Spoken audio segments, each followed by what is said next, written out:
नमस्कार मित्रों, एक बार फिर से स्वागत करता हूं आपको अपना YouTube चैनल लर्निंग पॉइंट पर। मित्रों, आज के इस वीडियो में हम कक्षा 10वीं के संस्कृत के सप्तम पाठ नीति श्लोकाः पाठ के संपूर्ण हिंदी अनुवाद को एक एक शब्दों के माध्यम से समझने वाले हैं। तो फिर समय को बर्बाद ना करते हुए चलिए हम फटाफट पाठ की शुरुआत करते हैं। देखिए, पाठ का नाम है नीति श्लोकाः अर्थात नीति के श्लोक, नीति ग्रंथ के श्लोक। देखिए, कहता है अयम पाठः सुप्रसिद्धस्य ग्रंथस्य महाभारतस्य उद्योग पर्वणः अंश विशेष रूपायाः विदुरनीतेः संकलितः। अयम यानी कि यह पाठ सुप्रसिद्धस्य सुप्रसिद्ध ग्रंथस्य ग्रंथ महाभारतस्य महाभारत के उद्योग पर्वणः उद्योग पर्व से। यहाँ देखिए दोस्तों, सुप्रसिद्धस्य यहाँ षष्ठी विभक्ति है, ग्रंथस्य यहाँ भी षष्ठी विभक्ति है और यहाँ भी महाभारतस्य षष्ठी विभक्ति है। तीनों में सप्तमी विभक्ति का एक वचन लगा हुआ है और इसका कारक चिन्ह क्या होता है? तो का, की, के या फिर रा, री, रे भी होता है।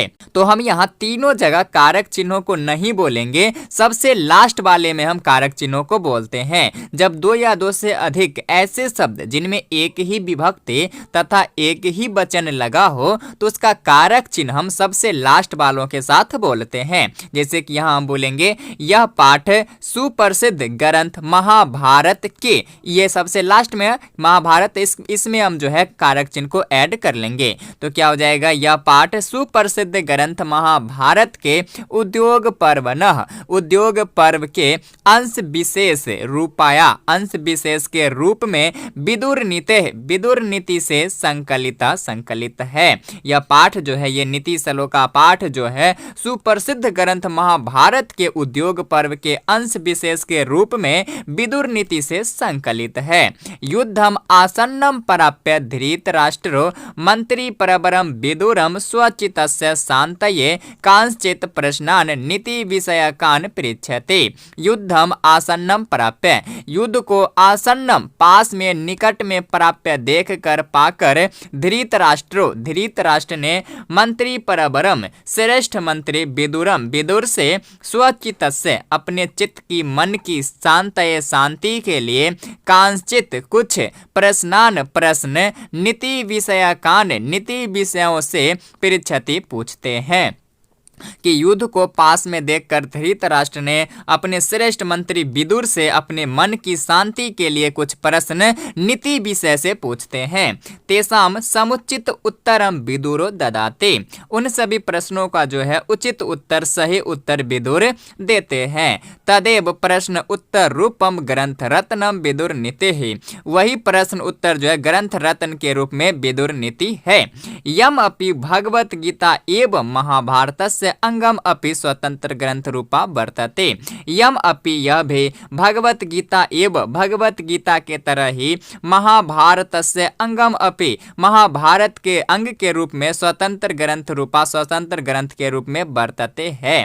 यह जो है भगवत गीता के तरह ही महाभारत के स्वतंत्र अंग के रूप में है। चलिए अब हम धृतराष्ट्र और विदुर के बीच प्रश्न उत्तर को समझते हैं। देखिए, सबसे पहले जो है धृतराष्ट्र ने विदुर से पूछता है कि हम पंडित जो है किसे कहते हैं? तो इसका उचित उत्तर जो है विदुर देता है कि यस्य कृत्यम न विघ्नन्ति शीत उष्णम भयम रते समृद्धि असमृद्धिर्वा स वै पंडित उच्यते। यस्य यानी कि जिसके, कृत्यम कार्य को, काम को, न नहीं, विघ्नन्ति विघ्न डालते हैं, शीत यानी कि सर्दी, उष्ण यानी कि गर्मी, भय यानी कि भय, रति यानी कि आनंद, समृद्धि यानी कि उन्नति, अमीरी, असमृद्धि यानी कि अवनति, गरीबी, स्वय पंडित उच्चते, वही पंडित कहे जाते हैं। कि जिसके काम को जो है सर्दी, गर्मी, भय, आनंद, उन्नति अथवा अवनति विघ्न नहीं डालता है,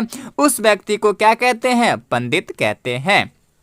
इसके जो है विदुर ने दो उत्तर दिए। दूसरा उत्तर क्या है? दूसरा उत्तर कहते हैं कि तत्वज्य सर्वभूतानां योगज्य सर्वकर्मणां उपायज्यो मनुष्याणां नरः पंडित उच्यते। तत्वज्य सर्वभूतानां, सभी जीवों के जो है तत्व को जानने वाला, योगज्य सर्वकर्मणां, सभी कर्मों के योग को जानने वाला, उपायज्यो मनुष्याणां, मनुष्यों में जो है उपाय को जानने वाला, नरः पंडित उच्यते, नर को, पुरुष को पंडित कहते हैं। कि जो पुरुष जो है सभी जीवों के तत्व को जानता हो, सभी कर्मों के योग को जानता हो, मनुष्यों में उपाय को जानता हो, उसी व्यक्ति को जो है पंडित कहते हैं। इसके दो उत्तर दिए हैं विदुर ने, आपको दोनों श्लोक ध्यान में रखना है। चलिए आगे देखिए, कहता है कि जो है मूढ़ चेता नराधम, यानी कि मूर्ख हृदय वालों में गिरा हुआ व्यक्ति किसे कहते हैं, यानी कि मूर्ख व्यक्ति हम किसे कहते हैं? तो इसका उत्तर देते हैं विदुर कि अनाहुत परवेस्ते अपृष्टो बहुभास्ते अविश्वस्ते विश्वसी इति मूढ़ चेता नराधमः। कि अनाहुत परवेस्ते, अनाहुत बिना बुलाए, परवेस्ती प्रवेश करने वाला, अपृष्टो बिना पूछे, बहुभास्ते बहुत बोलने वाला, अविश्वस्ते जो विश्वास करने के लायक नहीं है, विश्वस्ती उस पर भी विश्वास करता हो, इति ऐसा जो है मूढ़ चेता नराधमम, मूर्ख हृदय वालों में गिरा हुआ व्यक्ति होता है। कौन होता है? जो बिना बुलाए प्रवेश करता हो, आ जाता हो, बिना निमंत्रण के ही आ जाता हो, अपृष्टो बहुभास्ते बिना पूछे ही अपने आप बकने लग जाता हो, बकर बकर करने लग जाता हो, और जो विश्वास के लायक नहीं हो, विश्वासघात कर देता हो, उस पर भी विश्वास कर लेता हो, उसे जो है मूर्ख हृदय वालों में गिरा हुआ व्यक्ति कहते हैं। आगे कहता है एको धर्म परम श्रेयः क्षमा एका शांति उत्तमा विदयका परमा तृप्ति अहिंसा एका सुखावहा। एको धर्म परम श्रेयः, एक धर्म ही जो है सबसे श्रेष्ठ धन है, क्षमा एका शांति उत्तमा, और एक क्षमा ही ऐसी चीज है जिससे उत्तम शांति मिलती है। यदि हम किसी को क्षमा कर देते हैं तो उससे जो है हमारे हृदय को उत्तम शांति मिलती है। विद्या एका परमा तृप्ति, एक विद्या ही ऐसी चीज है जिससे सबसे परम तृप्ति मिलती है। अहिंसा एका सुखावहा, और एक अहिंसा ही ऐसी चीज है जिससे सबसे ज्यादा सुख मिलती है। यदि हम अहिंसा करते हैं, छोटे बड़े जीवों की जान की रक्षा करते हैं, उनकी देखभाल करते हैं, तो हमें बहुत ही ज्यादा सुख मिलती है। तो कहता है एको धर्म परम श्रेयः, एक धर्म ही है जो सबसे श्रेष्ठ धन है, एक क्षमा ही है जिससे उत्तम शांति मिलती है, और विद्या से सबसे ज्यादा तृप्ति मिलती है, और अहिंसा एक है जो जिससे सबसे ज्यादा सुख मिलता है। चलिए आगे देखिए, अब कहता है त्रिविधम नरकस्य इदम द्वारम नाशनम आत्मनः कामः क्रोधः तथा लोभः तस्मात् एतत् त्रयम् त्यजेत। त्रिविधम, तीन प्रकार के, नरकस्य नरक के, इदम यह, द्वारम द्वार, नाशनम आत्मनः अपने आप को नाश कर देते हैं। कि नरक के तीन द्वार है जो मनुष्यों को जो है अपने आप में ही नाश कर देते हैं। वह कौन कौन से द्वार है? तो पहला है कामः, कामी नहीं होना चाहिए। दूसरा है क्रोध, क्रोध हमें नहीं करनी चाहिए। तथा तीसरा है लोभ, लोभ हमें कभी नहीं करना चाहिए। इसलिए जो इन तीनों को त्यजेत, त्याग करनी चाहिए। कि जो है नरक के तीन द्वार होते हैं जो मनुष्यों को अपने आप को नाश कर देता है। वो तीन द्वार कौन कौन से हैं? तो काम, क्रोध तथा लोभ। इन तीनों को जो है हमेशा हमेशा के लिए हमें त्याग देना चाहिए। आगे कहता है षड दोषा पुरुषेन हातव्यः भूतिम इच्छिता निद्रा तंद्रा भयम क्रोध आलस्यम दीर्घ सूत्रता। षड दोषा, छह दोष हैं। पुरुषेन इह हातव्य, जो पुरुषों के द्वारा इन्हें हातव्य मार देना चाहिए। कि छह ऐसे दोष हैं, अवगुण है, जिन्हें पुरुषों के द्वारा मार देना चाहिए। भूतिम इच्छितः, ऐश्वर्य को चाहने के लिए, यश को पाने के लिए। वह छह दोष कौन कौन से हैं? निद्रा यानी कि ज्यादा सोना, तंद्रा यानी कि ऊँघते रहना, भयम यानी कि भय, क्रोध क्रोधे, आलस्य आलसपन, दीर्घ सूत्रता बकवासवादी। ये छह दोष है जो पुरुषों को मार देनी चाहिए। क्यों मार देनी चाहिए? क्योंकि ऐश्वर्य को चाहने के लिए, यश को पाने के लिए। ये बात आपको ध्यान में रखना है। षड दोषा पुरुषेन हातव्या भूतिम इच्छिता निद्रा तंद्रा भयम क्रोध आलस्य दीर्घ सूत्रता। कि छह दोष ऐसे होते हैं जिन्हें ऐश्वर्य चाहने वाले पुरुषों के द्वारा मार देनी चाहिए। वह छह दोष कौन कौन से है? तो निद्रा, तंद्रा, भय, क्रोध, आलस्य और दीर्घ सूत्रता। चलिए अब आगे बढ़ते हैं। फिर कहता है सत्येन रक्षते धर्मो विद्या योगेन रक्षते मृजया रक्षते रूपम कुलम वृत्तेन रक्षते। कि सत्येन रक्षते धर्मो, धर्म की रक्षा जो है सत्य से होती है। विद्या योगेन रक्षते, और हमारे विद्या की रक्षा जो है योग से होती है, अभ्यास से होती है। यदि हम अभ्यास करते रहेंगे तो कोई भी विद्या हम नहीं भूलेंगे, और यदि हम कुछ पढ़ लिए, सीख लिए और अभ्यास करना छोड़ देंगे, उसे बार बार नहीं देखेंगे, तो वो विद्या नष्ट हो जाएगा, वो चीज हम भूल जाएंगे। तो वही कहता है विद्या की रक्षा योग से यानी कि अभ्यास से होती है। मृजया रक्षते रूपम, रूप की रक्षा जो है उबटन से, मृजया से, उबटन से होती है। कुलम वृत्तेन रक्षते, और कुल यानी कि खानदान की रक्षा वृत्त से होती है, यानी कि अच्छी आचरण से होती है। क्या कहता है कि सत्य से जो है धर्म की रक्षा होती है, अभ्यास से विद्या की रक्षा होती है, और मृज्या उबटन से जो है हमारे रूप की सुंदरता की रक्षा होती है, और जो है अच्छी आचरण से जो है कुल यानी कि खानदान की रक्षा होती है। आगे कहता है कि सुलभा पुरुषा राजन सततम प्रियवादिनः अप्रियस्य तु पथस्य वक्ता श्रोता च दुर्लभः।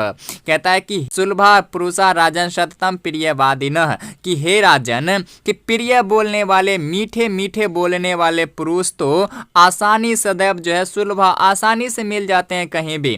कि हे राजन, कहीं भी जो है प्रिय बोलने वाले, हाँ में हाँ मिलाने वाले, मीठे बोलने वाले पुरुष आसानी से मिल जाते हैं। लेकिन अप्रियस्य तो पथस्य वक्ता श्रोता च दुर्लभः, लेकिन अप्रिय ही बोले, भले वह करवा बोले, लेकिन सही बोले और सही बोले और सही सुने, ऐसे पुरुषों का मिलना दुर्लभ है। कहता है कि हे राजन, हमेशा प्रिय बोलने वाले, भले वो प्रिय बोलता है लेकिन सही नहीं बोलता हो, तो ऐसे पुरुष जो है सुलभ है, आसानी से मिल जाते हैं। लेकिन अप्रियस्य तो पथस्य वक्ता श्रोता च दुर्लभ, लेकिन भले वो अप्रिय बोले लेकिन सही बोले और सही सुने, ऐसे पुरुषों को मिलना दुर्लभ है।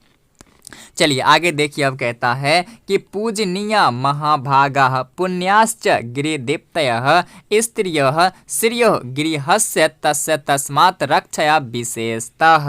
कि पूजनीय महाभागा, पूजनीय, पूजनीय होती है, महाभागा, महाभाग्यशालिनी, पुण्याश्च, पुण्यमयी, गिरिदीप्तयः, घर को प्रकाशित करने वाले, स्त्रियः, स्त्रियां, स्त्रियो लक्ष्मी, गृहस्य वक्ता तस्मात् रक्षा विशेषतः, उनकी रक्षा जो है घर में विशेष रूप से की जानी चाहिए। कहता है कि स्त्रियां जो है पूजनीय होती है, महाभाग्यशालिनी होती है, पुण्यमयी होती है, गृह दीप्तया, घर को प्रकाशित करने वाली होती है, जहाँ तक कि स्त्रियों लक्ष्मी होती है, इसलिए उस घर की स्त्री की रक्षा जो है विशेष रूप से करनी चाहिए।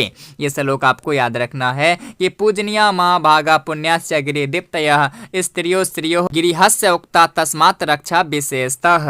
कि स्त्रियां जो है पूजनीय होती है, महाभाग्यशालिनी होती है, पुण्यमयी होती है, घर को प्रकाशित करने वाली होती है, जहाँ तक कि लक्ष्मी होती है, इसलिए अपने घर की स्त्री की रक्षा जो है विशेष रूप से करनी चाहिए। आगे कहता है अकीर्ति विनयो हंति हंति अनर्थ पराक्रमः हंति नित्यम क्षमा क्रोधम आचारो हंति अलक्षणम। अकीर्ति विनयो हंति, कि अपयस को जो है विनयो, विनय, विनम्रता जो है अपयस को दूर करता है। हंति अनर्थ पराक्रमः, पराक्रम जो है परिश्रम जो है अनर्थ को, गरीबी को दूर करता है। यदि हम परिश्रम करते हैं, मेहनत करते हैं, तो उससे जो है हम धन इकट्ठा कर पाएंगे, और जब धन इकट्ठा होएगा तो गरीबी अपने आप ही मर जाएगी। वही कहता है कि हंति अनर्थ पराक्रम, परिश्रम जो है गरीबी को मारता है, गरीबी दूर करता है, इसलिए हमें परिश्रम हर हाल में करनी ही चाहिए। हंति नित्यम क्षमा क्रोधम आचारो हंति अलक्षणम, कि नित्य क्षमा जो है क्रोध को दूर करता है। यदि हमने किसी का नुकसान पहुंचा दिया और वह व्यक्ति क्रोधित है, यदि हम उससे क्षमा मांग लेते हैं तो उस व्यक्ति का क्रोध दूर हो जाएगा, उस व्यक्ति का क्रोध मर जाएगा। आचारो हंति अलक्षणम, और अच्छी आचरण जो है अलक्षण को, बुरी आदतों को दूर करता है। कि विनम्रता जो है अपयस को दूर करता है, परिश्रम जो है गरीबी को दूर करता है, क्षमा जो है क्रोध को दूर दूर करता है और अच्छी आचरण बुरी आचरण को दूर करता है। तो दोस्तों ये था हमारा आज का वीडियो कक्षा 10वीं के संस्कृत के सप्तम पाठ नीति श्लोकाः। बाकी ये पाठ आपको कैसी लगी अपनी राय जरूर कमेंट करें और यदि वीडियो अच्छी लगी हो तो प्लीज चैनल को सब्सक्राइब जरूर करें ताकि ऐसे ही संस्कृत के सभी चैप्टर का वीडियो सबसे पहले आप तक पहुंचे। मिलता हूं पुनः फिर नेक्स्ट वीडियो में, तब तक के लिए धन्यवाद।